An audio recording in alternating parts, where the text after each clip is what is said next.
I congratulate all the Sahajogis of Melbourne for doing such a wonderful job of this ashram and working it out with such dedication.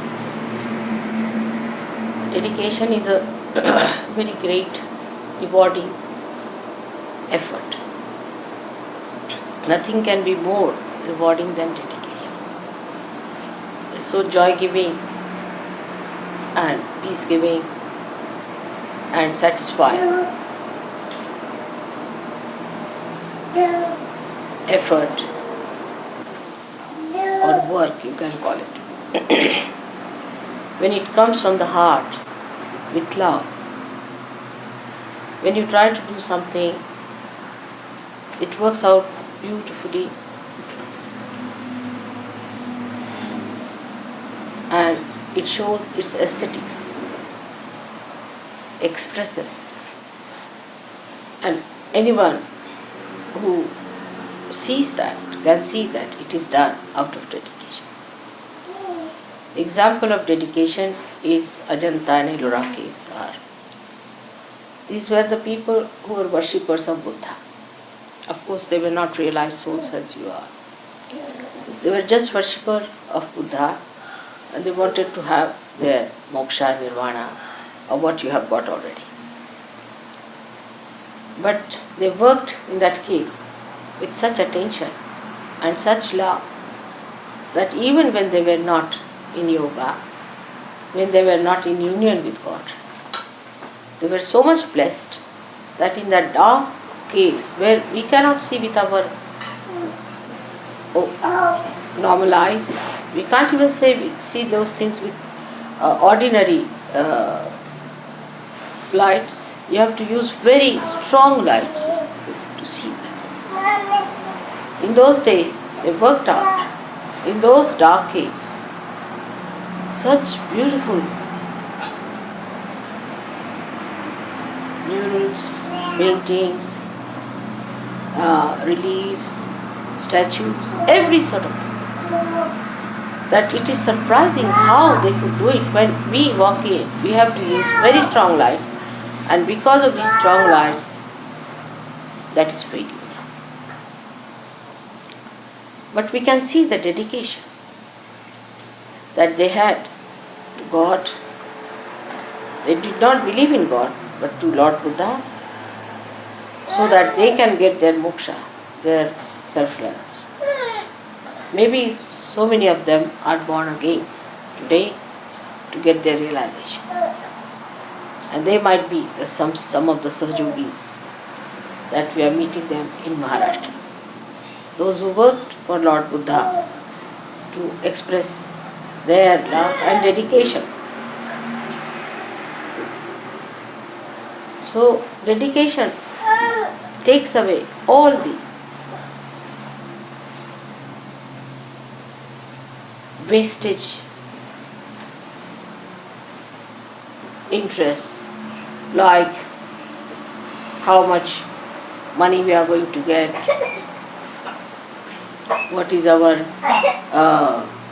certificate, whether it's going to be used in the worldwide range or not. All these things are finished. You just do it for doing sake. And you don't feel at all, any pinch or any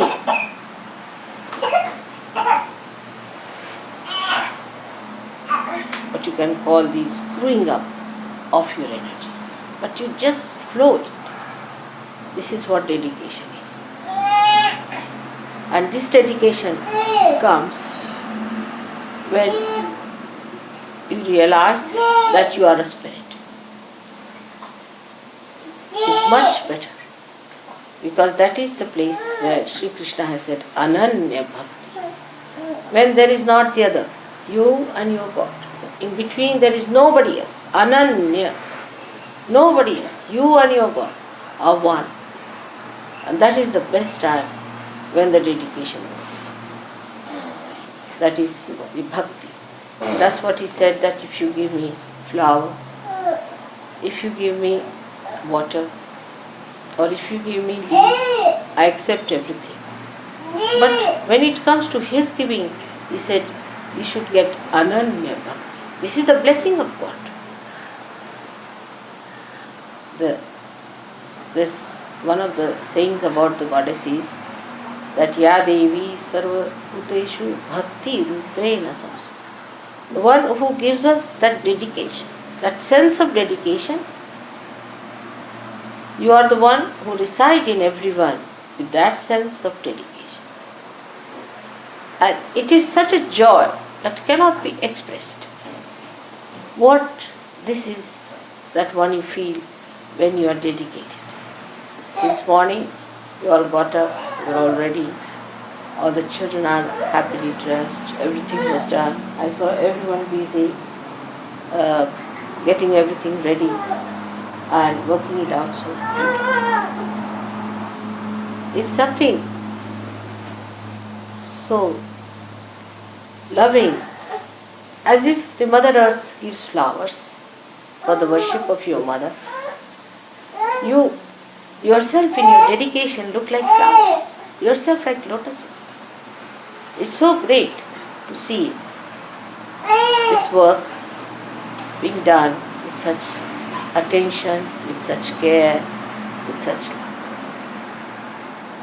Melbourne, I think, is a word called from Melbourne. You can say born out of Mala. And that is the name of the lotus. That it is born out of the dirt and the filth. Mala is the dirt or impurities.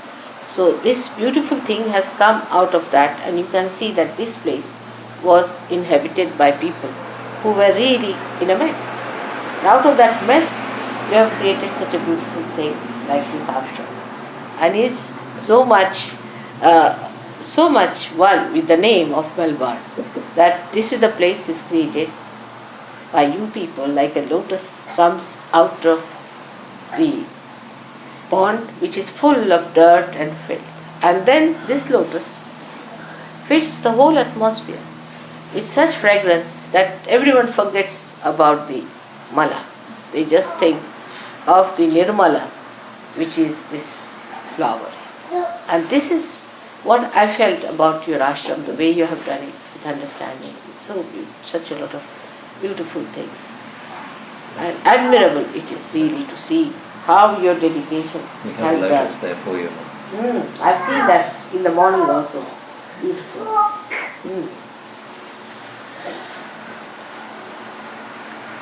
I'll start it. I told her that it will have fragrance.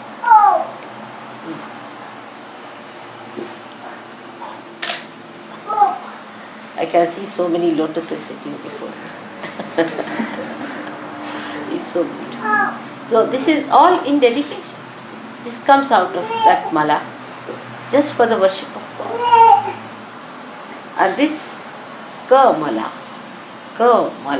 mala, out of the mala. It's mala. The name is Kamala. It's called as Kamala. Means the one which is created out of mala. Same is the name of Melbourne, I think. The way it is said. I don't know how this name has come, Melbourne. But you can say Melbourne, can be Malaborn, could be Kamala like that. And it is really, this place has become like that. Let anybody else come and see this and they will be amazed how the whole thing is so beautiful, so comforting, so vibrating and so assuring. Now, we have already started doing such good work in Australia. And I am sure you are going to get lots of people for your ashram to stay here, and also you might get a lot of people also to work on them. But you have to be rather careful when you admit them here. You must see first of all how they work it out. You first work them out outside. See how their chakras are, how they are, how their behavior is, and how they are attached to things. Once you find them alright, then you can have them inside. But be careful. You better send me their photographs. Let me see for myself if they are alright. Because You might get some very good people. If you are lucky enough, you will get, as you have seen, some very good people have come already. Such nice, solid people. I was so amazed to see these new people here, that you can't believe that they have been in Sahaja Yoga only for such a short time. And they are so good and so beautifully placed.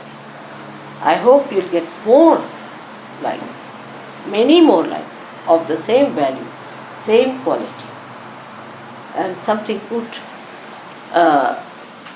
will come out of all their entry into your ashram.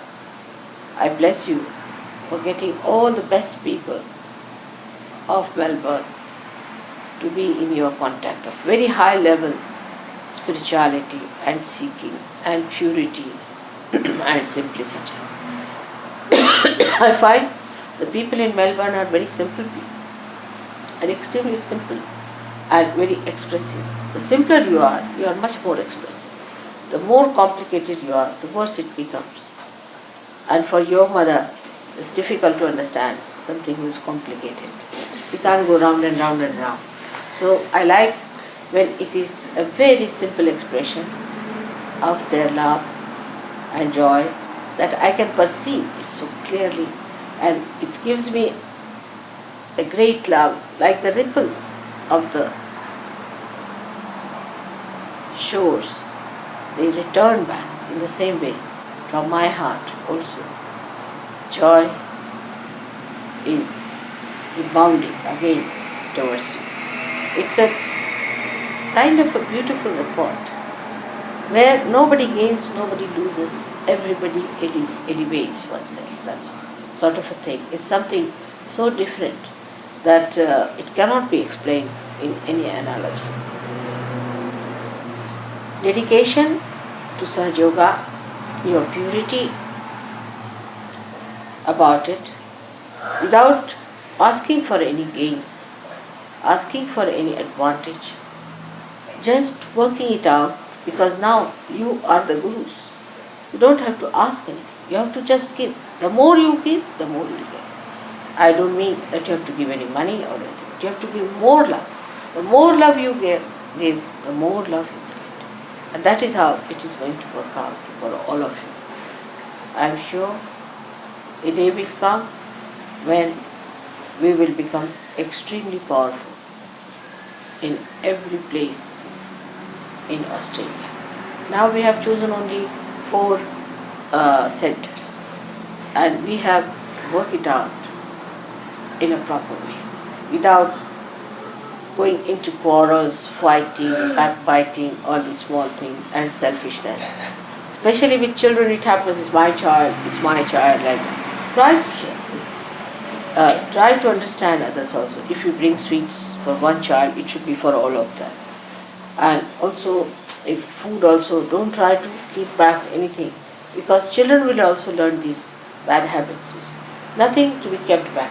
Tell them how to share. That's something one must learn to teach the children, that they must know how to share, how to be gentle, how to be kind, how to be adjustable and not to be fussy. If some child is fussy, try to treat the child, because it's a disease which must be got rid of. So all these petty things, if you just now look after, then you will find your children are great, because they are born realized. And it's such a blessing to have born realized children, because God's attention is especially on you, because they are born realized children.